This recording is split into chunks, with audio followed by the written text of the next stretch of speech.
নমস্কার, আমি অনুপ্রিয়া চলে এসেছি আপনাদের প্রিয় বিনোদনের খবর নিয়ে। বলিউডের ট্রোল হওয়া দম্পতিদের মধ্যে সবথেকে আগে যাদের নাম আসে তারা হলেন ঐশ্বর্য এবং অভিষেক বচ্চন।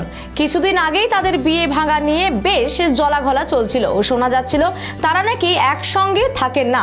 সেই চর্চার নতুনভাবে জবাব দিলেন জনপ্রিয় দম্পতি ঐশ্বর্য এবং অভিষেক বচ্চন। কিছুদিন আগেই তাদের বিয়ে ভাঙা নিয়ে বেশ জলঘোলা চলছিল, তবে এবার সেই চর্চারই নতুনভাবে জবাব দিলেন প্রিয় দম্পতি ঐশ্বর্য রায় বচ্চন এবং অভিষেক বচ্চন। শনিবার তাদের 17তম বিবাহ বার্ষিকী উদযাপন করেছেন এবং এই বিশেষ দিন শেষ হওয়ার সঙ্গে সঙ্গে অভিনেত্রী তার স্বামীর জন্য একটি প্রিয় পোস্ট দিয়ে তার ভক্তদের অবাক করে দিয়েছিলেন।